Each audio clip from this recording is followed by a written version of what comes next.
it's hard to raise a kid. Yeah. And especially as a young man, as a single mom, when the influences today that we have, man, it's just crazy, So And we got to understand, man, how we got here, man. Let's talk about L.A. in particular, man. Look, in the 1960s, Central Avenue, man, you had the Black Panthers, black men who said, hey, we're going to feed these children out here. We're going to have a free breakfast program. We're going to have an education program. We're going to feed these kids.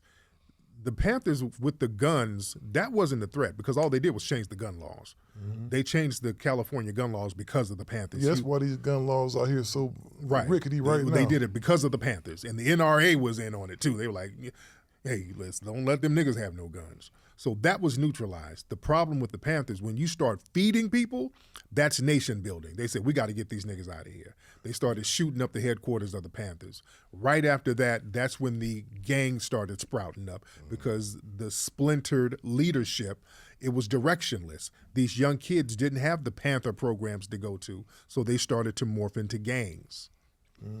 Let me ask you this. It's a reparations march coming up, correct? Yeah, June 15th in Washington, D.C.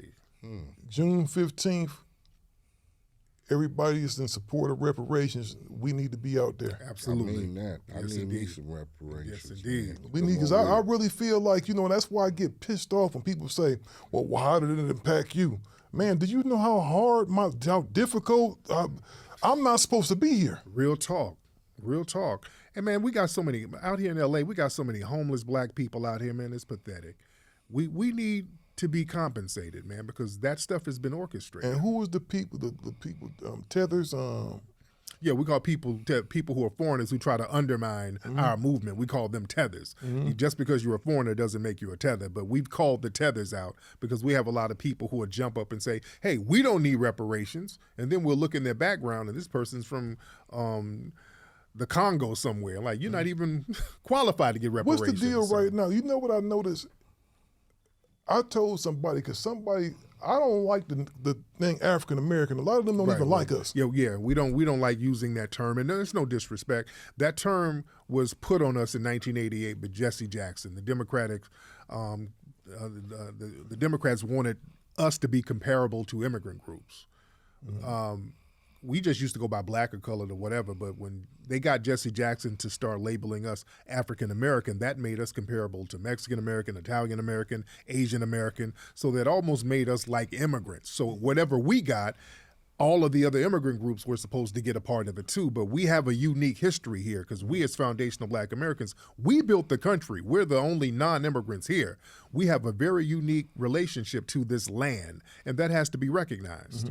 Because I'm gonna tell you, I know I have a lot of family in England, so our family reunions were real interesting. I got to find out. I know I'm from the Igbo tribe in Nigeria.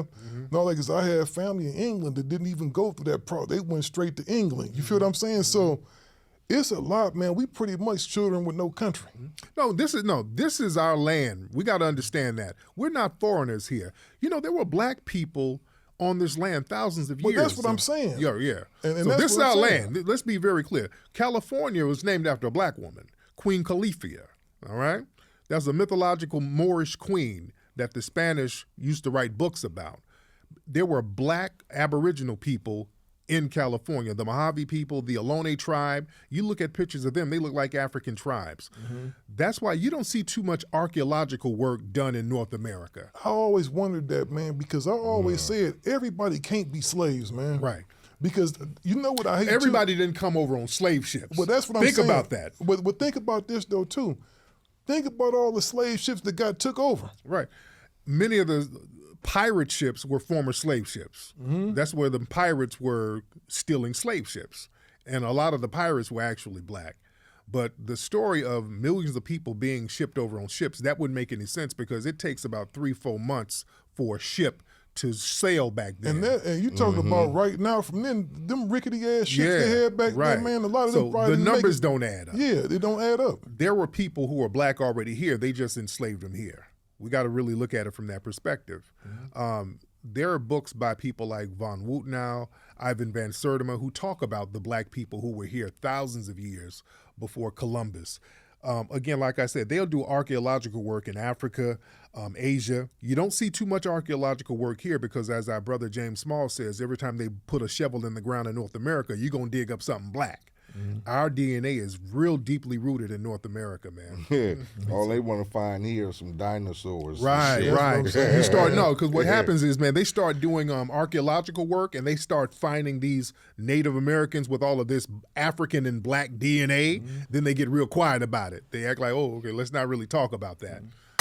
Gangster Chronicles, we gon' tell you how it goes. If I lie, my nose will grow like Pinocchio. We gon' tell you the truth and nothing but the truth. Gangster Chronicles, this is not your average show.